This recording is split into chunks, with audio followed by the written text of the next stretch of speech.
যারা মারা যাব আমাদের মৃত্যুর 40 দিন পূর্বে আসমানে আপনার আমার নামটা লটকানো হয়। কে মারা যাবে? আল্লাহ তাআলা মালাকুল মউত বা আজরাইলকে সৃষ্টি করেছেন। হযরত ইসরাফিল আলাইহিস সালামের 1500 বছর পর, জিবরিল আলাইহিস সালামের 500 বছর পর তাকে আল্লাহ সৃষ্টি করেছেন।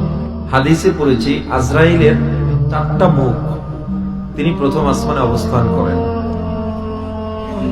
সামনে পিছনে ডানে বামে কয়টা মুখ? আজরাইলের 4টা মুখ। আজরাইলের পাখা বা পালক, প্রত্যেকটা পালকের মাথায় মাথায় আবার নাক রয়েছে, মুখ রয়েছে এবং 2টা হাত রয়েছে। পৃথিবীতে আল্লাহ পাক রব্বুল আলামিন যত প্রাণী সৃষ্টি করেছেন, কীট পতঙ্গ, পশু পাখি, জিন, মানুষ, প্রত্যেকটা প্রাণী পৃথিবীতে যা সৃষ্টি হয়েছে এবং যা হবে, প্রত্যেকটা বাবদ আজরাইলের একটা পালক রয়েছে বা মুখ বা হাত রয়েছে। যখন কোনো মানুষ মারা যায়, ওই শরীর থেকে, আজরাইলের শরীর থেকে একটা পালক পড়ে যায়। আবার যখন কোনো মানুষ পৃথিবীতে জন্মগ্রহণ করে, সাথে সাথে আজরাইলের হাতে বা পালকে আর একটা পাকা জন্ম নেয়। রাসূল আকরাম সাল্লাল্লাহু আলাইহি ওয়াসাল্লাম মেরাজে যাওয়ার পথে জিবরিলের মাধ্যমে হযরত আজরাইল আলাইহিস সালামকে একটা সালাম দিলেন। আজরাইল আলাইহিস সালাম সালামের উত্তর দেয় না। আল্লাহ পাক রব্বুল আলামিন সাথে সাথে ডাক দিলেন, হে আজরাইল, মুহাম্মদ সাল্লাল্লাহু আলাইহি ওয়াসাল্লামের সালামের উত্তর দাও এবং আদবের সাথে যা প্রশ্ন করে সঠিক উত্তরগুলো দিয়ে দাও। তখন আজরাইল, ওয়া আলাইকা ইয়া রাসূলুল্লাহ ওয়া আলাইকুমুস সালাম ইয়া হাবিবাল্লাহ, নবীজি সালামের উত্তর দিলেন এবং আজরাইলের যে আসন চতুর্থ আসমানে, সে আসন থেকে উঠে দাঁড়ালেন এবং বললেন, নবীজি আমাকে মাফ করবেন। আল্লাহ আমাকে সৃষ্টির পর থেকে যতগুলো দায়িত্ব দিয়েছে, আমার এমন কোন রুখসত ছিল না বা ছুটি ছিল না আমি একটা সেকেন্ডের জন্য আমার আসন ছেড়ে আমি কারোর সাথে কথা বলবো। কারণ পৃথিবীতে প্রতিদিন আমার কোটি কোটি প্রাণের জান নিতে হয়। নবী করিম সাল্লাল্লাহু আলাইহি সাল্লাম এবার আজরাইলের সাথে কথোপকথন শুরু করে দিলেন। আমাদের নবী নবী জিজ্ঞেস করলেন, হে মালাকুল মউত, আপনার 4টা মুখ কেন? তখন আজরাইল আলাইহিস সালাম উত্তর দেন, হে নবী, আমার সামনের মুখটা আল্লাহ তাআলা নূর দিয়ে সৃষ্টি করেছেন। আমি আমার এই সামনের ফেস দ্বারা, মুখ দ্বারা আমি মুমিনদের জান কবজ করে থাকি।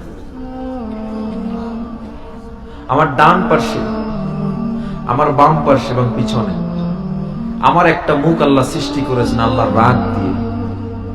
এই রাগের যে মুখটা আল্লাহ সৃষ্টি করেছেন, এটা দিয়ে আমি মুনাফিকদের জান কবজ করি। আমার আর একটা ফেজ আল্লাহ সৃষ্টি করেছেন, আল্লাহ তাআলা আগুন দিয়ে সৃষ্টি করেছেন। এই ফেজ দিয়ে আমি কাফের মুশরিকদের জান কবজ করি। আল্লাহ পাক রব্বুল আলামিনের পয়গম্বর আজরাইলকে প্রশ্ন করলেন, আপনি কি আপনার আসন ছেড়ে কখনো ওঠেন না? আজরাইল আলাইহিস সালাম বলে, হে নবী, আমি 3বার উঠেছিলাম আমার আসন ছেড়ে। আমার আসন ছাড়তে হয় না। একটা মানুষের সামনে ফলের কোনো প্লেট থাকলে যেমন তার উঠে উঠে ঘুরে ঘুরে খেতে হয় না, তেমনি ভাবে আমারও কোনো মানুষের জান কবজ করতে হলে আমার স্থান ত্যাগ করে তারপরে তার জান কবজ করতে হয় না।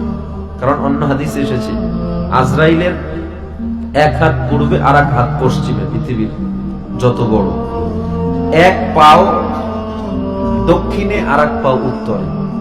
আজরাইলের মাথায় যদি পৃথিবীর সব পানিগুলো ছেড়ে দেওয়া হয়, এক ফোঁটাও গড়াইয়ে নিচে পড়বে না।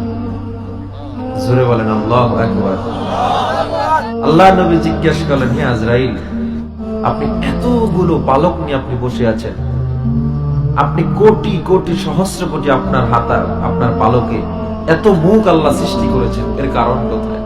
তখন আজরাইল আলাইহিস সালাম বলেন, হে নবী, আমার ডান পার্শ্বেও ফেরেশতা রয়েছে, আমার বাম পার্শ্বেও আমার নিয়োজিত ফেরেশতা। আমার সামনে একটা গাছ দেখতে পাচ্ছেন, এই গাছে আল্লাহ পাতা সৃষ্টি করেছেন, আপনি দেখতে পাচ্ছেন। এই প্রত্যেকটা পাতায় পৃথিবীর প্রত্যেকটা সৃষ্টি জীবের নাম লেখা রয়েছে। এই পাতাটা যেই মানুষ মৃত্যু হবে, এই মানুষের মৃত্যুর 40 দিন পূর্বে একটা পাতা ছিঁড়ে আজরাইলের সামনে একটা নূরের টেবিল রয়েছে, ওই টেবিলের উপরে পড়ে যায়। 40 দিন পূর্বে যখন পাতাটা সামনে পড়ে, আজরাইল আলাইহিস সালাম তার ডায়েরি খুলেন এবং সেখানে কোথায় মৃত্যু, কোন সেকেন্ডে, কোন এলাকায় সে মোটরসাইকেল অ্যাক্সিডেন্ট হয়ে মরবে নাকি হার্ট অ্যাটাক করে মারা যাবে, প্রত্যেকটা জিনিস আজরাইলের ডায়েরিতে আল্লাহ লিপিবদ্ধ করে রেখেছেন। আজরাইল সেখান থেকে পৃষ্ঠাটা ছিঁড়ে মৃত্যু বলে ঘোষণা দিয়ে আসমানে লটকায় রাখে। 40 দিন পূর্বে। 40 দিন হওয়ার 1 সেকেন্ড আগেও না পরেও না, আপনার মৃত্যুর এক্সাক্ট টাইমে আজরাইল হাজির হয়ে যাবে এবং আপনার রুহটা কবজ করে ফেলবে। একটা মানুষের রুহ কবজে কত কষ্ট, প্রত্যেকটা মানুষকে মরতে হবে, প্রত্যেকটা প্রাণীকে। একটা পিঁপড়া মারা যায়, সেটার জানো আজরাইলের হাতে চলে যায়। আল্লাহর নবী প্রশ্ন করেন, রুহুটা কি? ইসরাইল বলে, রুহু কি আসলে আমিও জানি না। আমি যখন রুহুটা হাতে নিই, আমার হাতের তালুতে একটু ভারী অনুভব করি। রুহু এমন একটা জিনিস। মৃত্যু যন্ত্রণার ব্যাপারে আমরা হাদিসে পড়েছি, হযরত ইদ্রিস আলাইহিস সালাম বসে আছেন, হঠাৎ করে এক আগন্তুক আসছে, খুব আল্লাহওয়ালা, জুব্বা পরা, পাগড়ি পরা। ইদ্রিস আলাইহিস সালাম প্রশ্ন করলেন, হে আগন্তুক, তুমি যাচ্ছ না? কে তুমি? আগন্তুক বলে, আমি আজরাইল। সুবহানাল্লাহ। আজরাইল। ইদ্রিস আলাইহিস সালাম অবাক হয়ে গেছে, আজরাইল, তোমার তো কাজ জান কবজ করা, তুমি কি আমার জান কবজ করবে?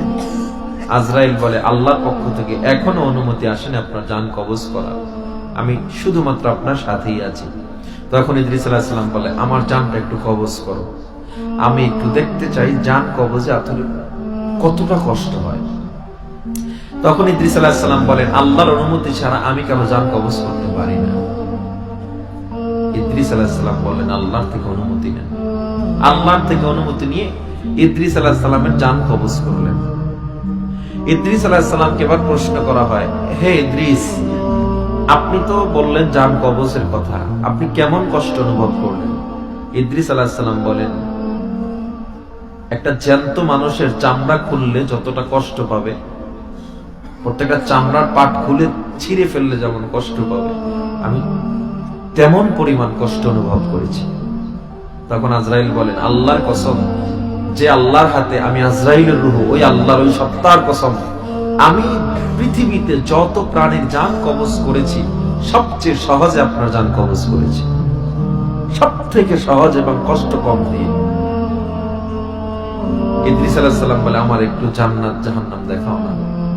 তো জাহান্নাম দেখাইছে, জান্নাত দেখাইতে গেছে, ইদ্রিস আলাইহিস সালামের লোভে আর মানে না, একটু ভিতরে ঢুকবে, আমাকে একটু ভিতরে যেতে দেন। আজরাইল আলাইহিস সালাম বলে, আল্লাহর অনুমতি ছাড়া আমি এটা করতে পারি না।